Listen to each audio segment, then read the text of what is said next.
चलो कोई बात नहीं, बढ़िया है। देखो भर्ती तो ईओगी हुई है अभी, फार्म भर दी होगी, बहुत सोरो सिलेबस है एक तो ईओ, क्योंकि जी हाँ एसआई है तो एसआई के अंदर आपके 3 स्टेप आते हैं। पहले आप पास करो, फिर आप फिजिकल पास करो, फिर आप इंटरव्यू पास करो। हाँ बड़ा पद है, एसआई बहुत बड़ा पद है, 2 स्टार हुए। और रिटायरमेंट अगर होगा तो मान के चलो डीएसपी बन के रिटायरमेंट होगा, वो 20 साल बाद डीएसपी बन जाए, बुढ़ापा आ जाए वो डीएसपी बना के भी इनका काम ग्रेवेट जाए। जैसे हमारे यहाँ डीएसपी है तो 99 बैच के वो एसआई है, डीएसपी ऊपर फिर थे गढ़ जाओगा, एसपी थे बनो को नहीं। तो डीवाईएसपी अगर सीधो लागे वो कोई एसपी तक पहुँचे, वही बुढ़ापे में जाके पहुँचे। अब सोचो 30 को जाके लागे 20 साल बाद में बनाए कितना हो गयो, 50-55 पर जाके बनाए, वो भी कम मौको मिले एसपी तक पहुँचने को। तो एसपी नीचे तक रहे, एसपी तक पहुँचने, क्योंकि एसपी जो पद है वो कहाँ से आता है, केंद्र से आता है वो पद, इस वजह से। दूसरा ईओ का एक पद भी बहुत बड़ा है, ईओ सारे काम नगर पालिका के उसी के अंडर में आते हैं। इजी सिलेबस ऐसा कर दिया इसको, एक पेपर पास करना है जिसमें 66% तो है जीके, 120 हो 80 66 हो तो 66% तो जीके है, 40% है एक किताब लागे बा नगर पालिका आती नहीं, अब दारा टाइप है वह रटनी है बस, वो भी एक ही किताब है।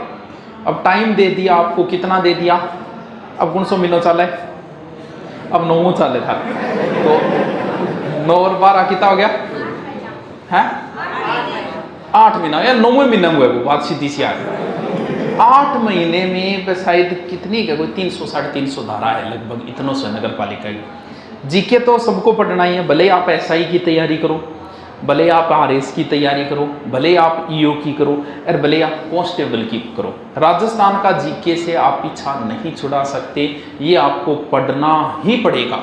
भले किसी की जहाँ कई बार आओ जाकर चलो इंग्लिश नहीं है, नहीं आओ तो भी आराम बढ़िया जॉब लाग्स को, जहाँ एसआई लाग्स को अगर आपको इंग्लिश नहीं आती, लेकिन राजस्थान जीके नहीं आता तो नहीं बन सकते।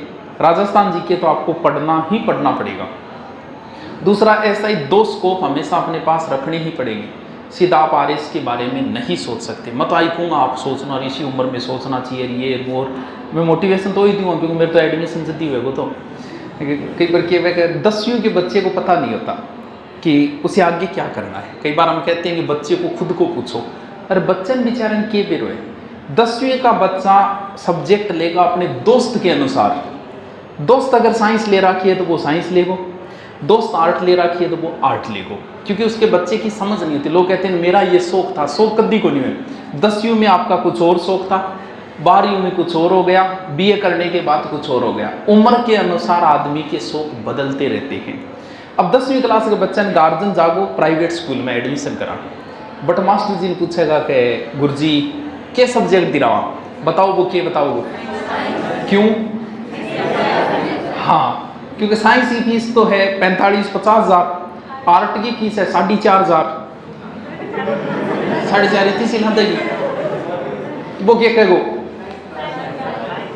आएगो। तो 8वीं मैं भी आई कहूँगा आरएस में एडमिशन लीजिए, अभी से तैयारी कीजिए, लेकिन अपने पास 2 स्कोप जरूर रखो, क्योंकि आरएस एक 5 वर्षीय योजना है और आदमी बेरोजगार बन गए जब 5-5 साल तक तैयारी कर लगे रहे तो लोग टॉर्चर करके मारते। तो कहीं ना कहीं दूसरा स्कोप रखो, एसआई के लेवल का, आरएस के लेवल का है एसआई पद, इतना ही है, कोई अंतर नहीं है। ये भी कोई छोटा पद नहीं है, थाने को मालिक वे कोई छोटा मोटा को नहीं है। बराबर में ध्यान इस पे भी रखो कि एसआई आरएस कोई बड़ा लंबा चौड़ा नहीं है, सेम ही सिलेबस है। बिट्टू पापा खड़े करिए, बिट्टू पापा खड़े हो जाओ खड़े हो, हाँ नहीं है थारे पीछे बैठे हैं। हाँ हाँ हाँ हाँ, कौन सा गाँव अब भी क्या बतायो मैं, अब भी की बतायोगे तू, मैं सुते हो पहाड़ में जाओ, देखिया बड़े शायद सही जेब में रखूँ मैं। और हद है कि सिर्फ 1 घंटा खातर बुलाए हुए, वो भी सिर्फ बात बताने खातर ना, फिर भी सुती हुए। नहीं तेरी आंखें ऐसी है, आंखें ऐसी है कि ये तो बहुत नशीली आंखें हैं यार, ऐसी ये आंखों की गानी देखी ना, देखो जरूर आंखें देखियो कितनी नशीली आंखें हैं, क्या आंखें ऐसी आंखें सच्ची आँखी है। फिर कोई बात कर, फिर बैठ गया। मैं बुढ़ो आता ही सो क्यों, तो फिर बित्ती दूर हट सोन नहीं आए होगे। अपने साथ कोई ना कोई स्कोप बराबर का रखना पड़ेगा। ठीक है, हमारे फायदा हम यही कहेंगे आप RSC करो। हाँ, बाकी चीज़ें सेम ही है भी। अगर आप ग्रेजुएशन कर रहे हो ना, क्योंकि सब बड़ी गलती से आप कराने आई करा कि ग्रेजुएशन में 3 साल चौकी तफरी मारे, चौकी जीती मारी जो भी थी। फिर एक बात है कि मरने के बाद में जी हाँ 12 करे नहीं, कभी मुक्ति हो जाओ भी उनकी आँख ही को नहीं।